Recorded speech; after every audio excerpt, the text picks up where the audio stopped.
Have you ever wanted to just walk on water? Good news, if you're a shaman, you can. Why? I don't know, just 'cause. What purpose does it serve? Well, nothing really. I mean, if you get hit at all, you just fall into the water, so it's really just there for novelty. And is it great? Hell yeah, it is. Unique abilities like water walking are what make World of Warcraft special to me. They're what make WoW different.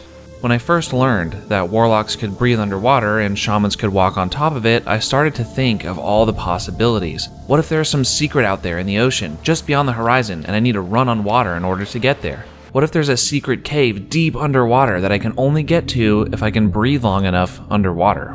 While these flavor abilities, or fun abilities as I'll call them, really serve no practical purpose, it brings the fantasy and the world to life. So in this video, I wanted to just go over some of my favorite flavor abilities in the game and how they inspire me and get me thinking. So nothing but appreciation, imagination, and wonder from here on out. So we've already gone over water walking and unending breath, so in a similar vein, slow fall is another favorite of mine. It was particularly a favorite prior to the introduction of flying in the Burning Crusade, as it was really the only way to view some vistas from a high place and one of the few ways to jump down from large heights and survive the fall. Other classes besides the mage didn't really have any way to slow their descent. Not to mention, slowfall could also be used to reach otherwise inaccessible regions of the game, like the Shatterspear troll tribe that's tucked away between Darkshore and Moonglade.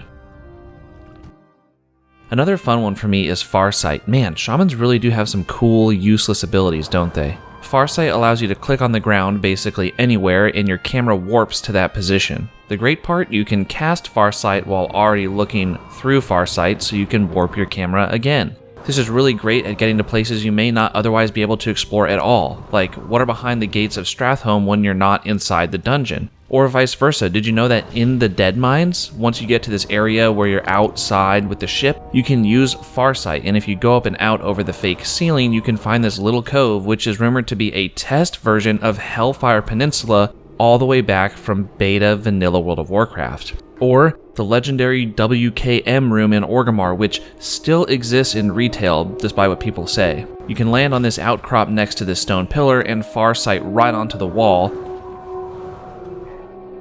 Adjust your camera a little bit so you can see a little lip that sticks out, and use Farsight again.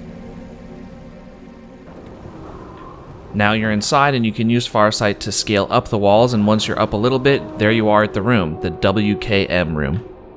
Also, Eagle Eye from Hunters gets an honorable mention here, but you can't recast while using it, so not my favorite.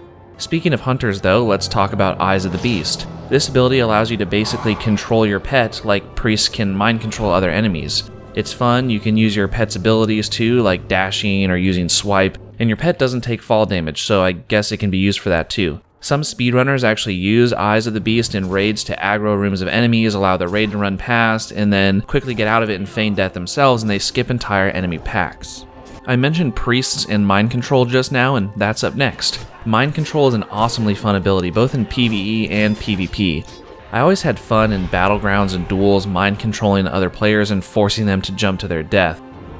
Another fun one is mind controlling someone and swimming them to the bottom of a tiny pool of water and then they drown basically in a puddle. And in PvE, there are plenty of enemies that you can mind control that have fun or weird abilities to use and just mess around with. Like this Alliance Dwarf in Silithus that for some reason when I mind control him, he has poison and abomination abilities, so maybe there's some lore implications there that I'm not aware of. Staying with the priest class, Mind Soothe is also a really interesting ability, and its uses are few and far between outside of like really high level mythic dungeon play.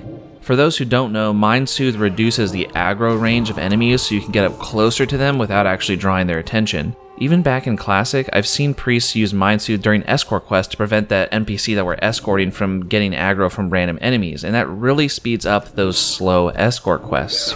Staying in the holy magic territory, paladins have an ability called Divine Intervention, which is just an awesome spell that rarely gets used. Basically, you save someone else's life at the sacrifice of your own. So when would you ever use this ability? No idea, honestly. Maybe if you and a friend were both at low health and you already used all your other cooldowns, so the only option left to save your friend is to sacrifice yourself. I mean, that would be a pretty epic moment, and fun and epic moments are what this list is all about. And then your friend gets to sit there and not move at all or do anything for 3 minutes, which is kind of funny. Now, after so much talk about holy magic, let's move on from the light over to the dark, starting with the rogue abilities. Rogues have all kinds of fun abilities, though none are really super useless per se. Stealth is an obvious fun choice. It's very useful, but also it's fun to mess around with in ways that aren't totally progress focused. What I mean by that is instead of sneaking up on enemies to try and backstab them, you can just use stealth to sneak around enemy capitals to just explore and feel sneaky. Pickpocket is another fun ability that rarely serves a purpose outside of some rogue-specific quests, but beyond that, there's really not much use for it. Though I do remember my friend talking to me in grade school probably 17, 18 years ago, and he mentioned that he spent the whole weekend just pickpocketing pirates south of Ratchet, trying not to get caught. He even claimed that he made a whole 1 gold doing so. Sure, it's not the fastest money-making method, but he loved it and he had a blast with it, and obviously he wanted to tell the story to all of us at school, so it makes the list.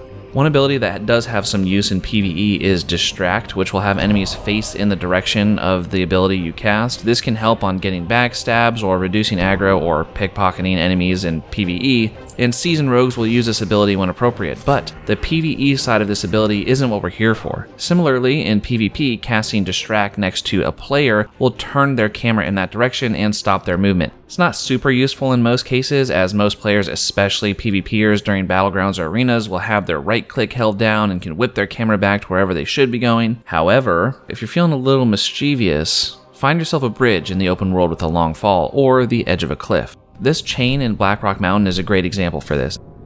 Now wait until an unsuspecting enemy wanders across the bridge and cast Distract at the right moment. Now you can watch as your enemy gloriously plummets to their death. Keeping with the theme of being dark, warlocks definitely have some more cool abilities besides just breathing underwater. A fun one to use is the Eye of Kilrog. This ability is most similar to a hunter's Eyes of the Beast ability, allowing you to create a little floating orb that you can control and walk around. It can be killed easily, and it's definitely not inconspicuous because it's a giant green floating eyeball, but it is pretty dang fun to do and feels very much within the warlock vibe. I remember using this ability all the way back in the Burning Crusades to scout out areas in the Hellfire Peninsula before questing there. It didn't really give me any benefit, but it sure was fun. And the last one we're going to cover in this video is the Ritual of Doom. I vividly remember when this ability first came out on the Burning Crusade PTR. I thought it was the most insane thing ever. You need to get multiple people to join in on a summoning circle, only to have one of them die at random to summon a hostile Doom Guard. It was awesome. And then you needed to use Subjugate Demon to bring it under your control temporarily, with sometimes it breaking out. I mean, man, it was great. Funnily enough, sometimes it would even kill the warlock that was attempting to summon the demon, so the demon would just run around rampant, unable to be controlled by anyone, and killing everyone. Even today, I love joining raids, throwing down that demon summoning stone, and pinging it over and over until I get 4 other random suckers to join in and unleash mayhem. Ah, good fun. And that marks the end of the abilities we're going to cover in this video, but there are certainly more just for fun flavor abilities out there in the world of Warcraft for us to explore and enjoy. Thanks for watching, and take care.